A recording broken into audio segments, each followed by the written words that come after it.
karong adlawa matud pa ni Hesus ang kaluwasan miabot ni ining balaya. Ang naningkamot pagtan-aw ni Hesus mao si Sakeo, ang tag-iya sa balay, tag-iya or head sa family, kay siya may nangita, dato pa gyud kay siya, kay pangulo sa kobrador sa buhis. Pero si Hesus may deklarar karong adlawa ang kaluwasan miabot ni ining balaya. Ang tibuok balay na apektuhan sa kaluwasan. Kamo sa inyong balay nanay kaluwasan dito luwas na ba mo sa mga bayron noon sa eskwelahan? Papa, luwas na mo sa bayron noon sa kurente? Luwas na mo sa inyong datahan sa inyong balay nga gikuha? Gilon? Oy, daghan kay karon na as balay murag mga wagi kaluwasan. Usahay ang balay tawgon pa nga impierno. No? Pila ka buok ron mga asawa nga inigsud sa balay, ikakita sa bana moingon niya na sangyawa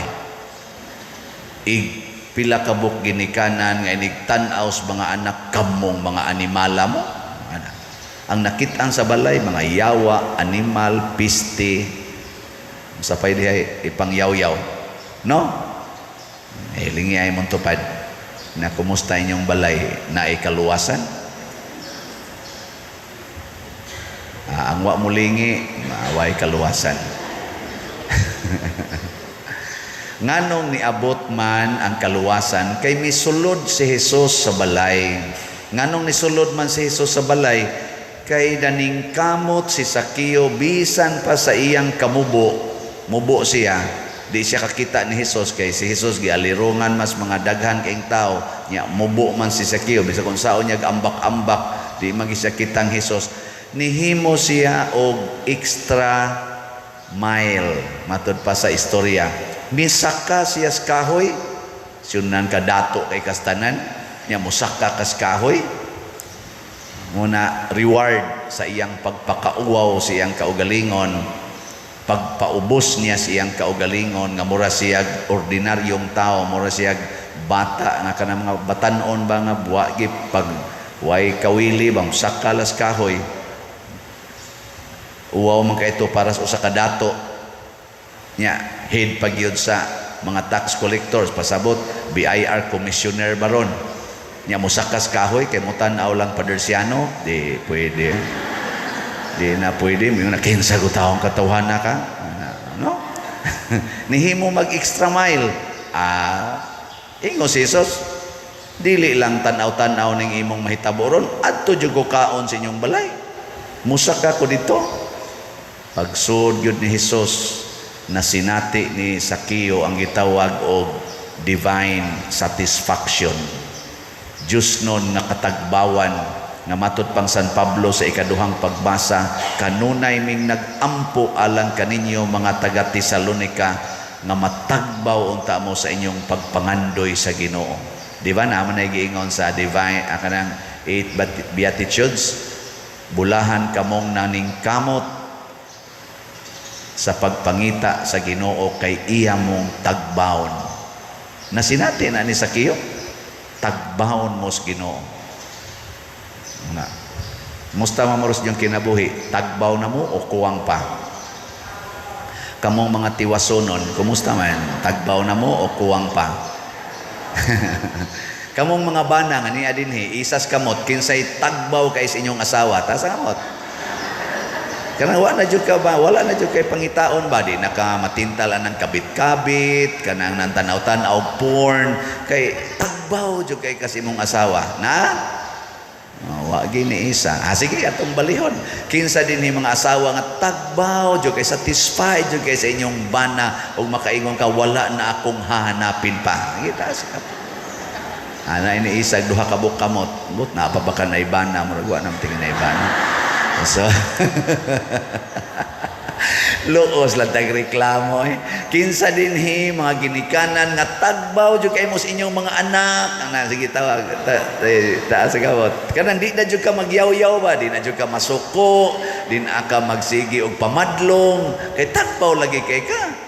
Oh, mao na. Kinsa dinhi ang tagbaw jud kay pare, taas sa gawot. Utrosan mo. Pangutan na ako na ko. Kaya Father, tagbaw ka? Wag yapon. Sige, pag pamaligyag slat. Palit mong slat, aron matagbaw ko. Dako, pero ba kayo niya itong, uy, dako na di taghalin. Wag yun mahurot gahapon ang kuanoy. Ang slat ba sa special slat sa ato bang, ni bang divine, ang sani kaning Santo Rosario ba? Pero na malampuson kay nga tong selebrasyon gahapon, gihimuan jud milagros mahal nga birhen. Unsa may milagro? Bisag taliwa sa Bagyo. Uwan kistanan, inighimo nato sa atong katong grand motorcade og sa atong mga motorcade mutuang yung uwan ya gahapon. Atong foot procession 2 hours and 15 minutes bisag usa ka to sa uwan wa gyud pato, pero pag abot diri nga natigong na tatanan ni bunok na yung uwan gisukod na gyud. So pakpak sa mahal nga birhen.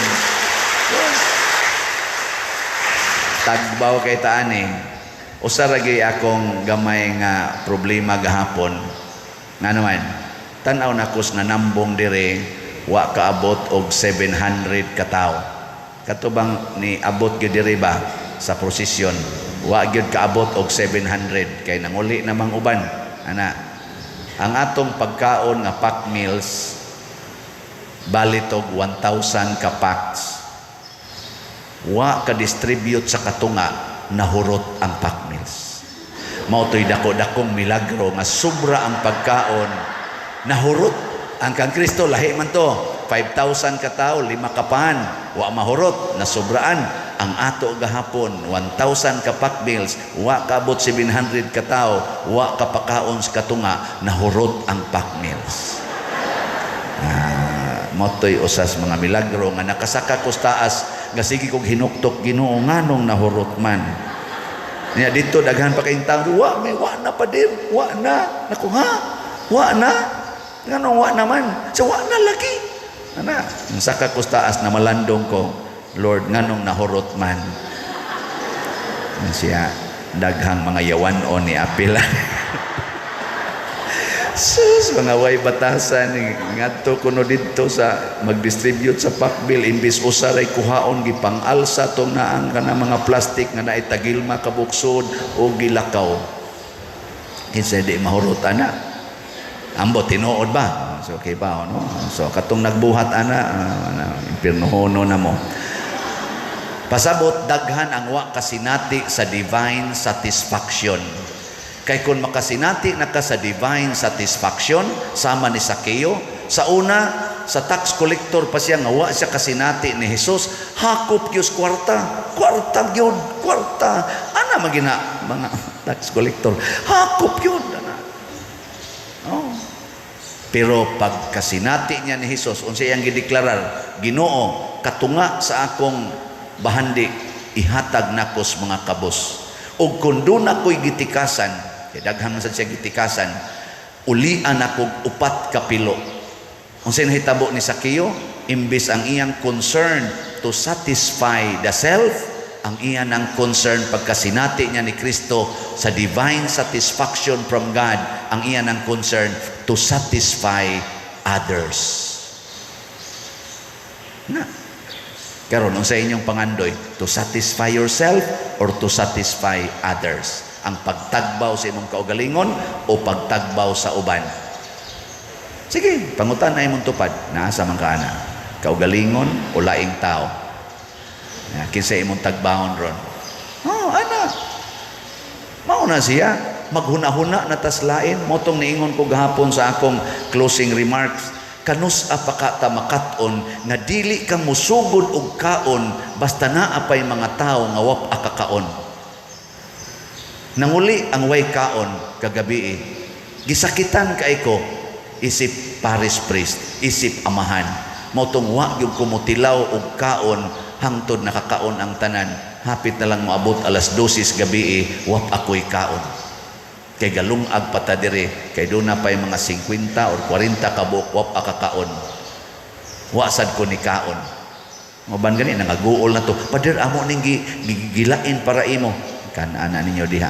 Tuo mo makatuon kus pagkaon, samtang naapakoy mga anak na wa kakaon. Kinsang amahana, kinsang inahana nga mupatuyang og kaon ang iyang mga anak wap akakaon. Tungod tos mga tao nga mga hangol, mga laog. Kanang laog ug hangol, ang kaugalingon mo bahala kaon ko rin, bahala mo diya. Mo bitan na din gipauso na nakong pack meals dili na nang buffet. Kay kana manggong served buffet nga mo linya ka didto, ang uban humanag kaon, ikaw ga sige pakagtan-aw napa ba kay nahibilin. Ang usahay ang kuan ang mahibilin, ang kana na lang lamas. Nya ang uban dito ga sige panugab. Ikaw ga linya pa, sila dito na nutpick na. Di kay ko ganahan ana. Gusto ko angay tatanan. Insa unya kamo mga pare pa pack meals. Pero nga ko lagi yung nalibgan first time sa tulo na ko katuig kapin dinhi, pirmi yung magsobra atong pagkaon. Pirmi gyud. O gabi siguro jud kung sobra gyud ka ito, pero ni kalit lag kawagtang. Mao toy dakong milagro. Mura sa siyang uwan ba? Kusog kay uwan ni kalit lag kawagtang. Pero bulahan tong wa kakaon unya nakaapil sa atong kalihukan, ato silang pakpakan. Yes. Ana, bulahan kay ito sila, pero kadtong nagpatuyang og kaon nga wa maghunahuna siyang silingan, kadto impiernohono na to. Muna kamong naghunahuna dinhi sa parokya, sigig palit og slot. Unya inyo jung i-appeal sa inyong budget ang pagpalit og slot. Congratulations, naamoy divine satisfaction. Muna kutob sa namalit na tong slot diri, ang ila jung isulti, Father, lipay jud kay ko, wa ko kasabot sa akong kalipay. Bisan gud ang nipalit og slot nato dinhi, kani ba nga to mga slot basama sa dopes, tag 1,000 man na per slot. Ang ato sang special slot MMTL para sa Pistas Mahal nga Birhen, 500 per slot. Ang nakapalit ani ila jung iingon, di gyud masabtan ang ilang kalipay. Gikan manggunas Ginoo, dili gikan sa tao. Nya pila na itong halin sa dopes? 9,432 na, napay 45,568 nga available. Kinsa ninyo'y gusto nga makasinati og divine satisfaction, palit mo aning slot. Nya sa atong MMTL, katong special slot, gahapon raman tato kutob. Nya kay gahapon murag wa man gid mahurot. Ang atong halin ni abot ra og 4,618 na apay 382 ka slots nga available.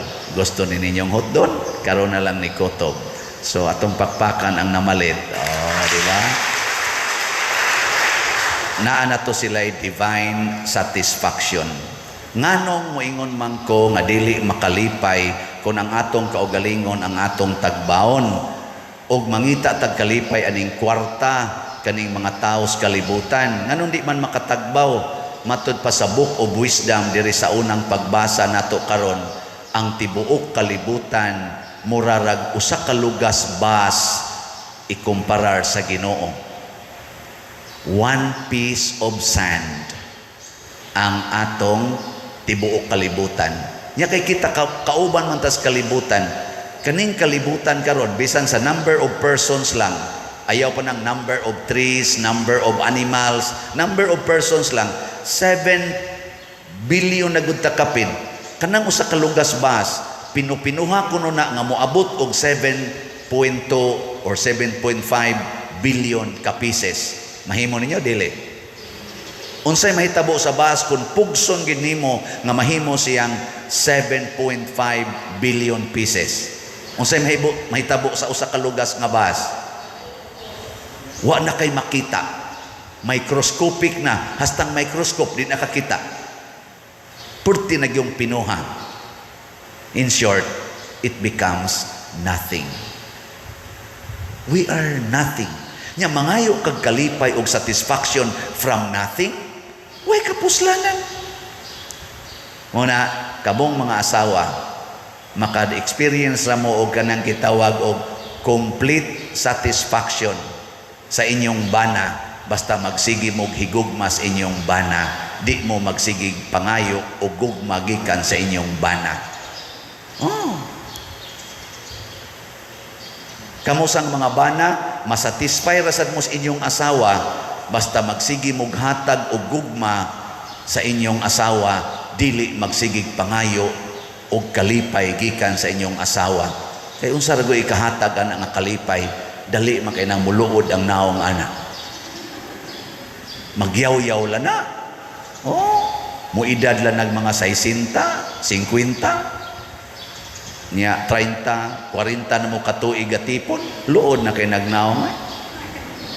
Katong uyab pa, excited ka mo hikap-hikap, pero dangtag mga 3 katuig, wa man ko kasuhay ana. Pero ako na lang nang gi-imagine, wa nay lami kanang inyong mga bana, ganahan kay mo magsandig-sandig sa una, nya ganahan kay mo nga magsigig halog-halog ninyo, karon sus inighalog lami ang patyon. Ngano man, nothing raman good na. Pero kung ang maong paghalog, maong pagsandig-sandig, maong pagminyo, pagtuman sa kabubuton sa Ginoo ug kuyog ang Ginoo, way sala ang inyong panimalay, dunay divine satisfaction.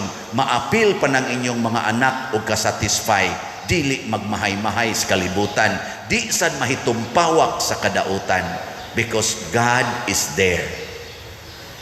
Ano importante? Kamo mga bana, dad-a ang Ginoo des inyong pamilya, dili ang yawa. Kamo mo'y haligis pamilya, kamo mo'y pangulos pamilya, kamo mo'y head of the family. Dad-a ang Ginoo as head of your family through you.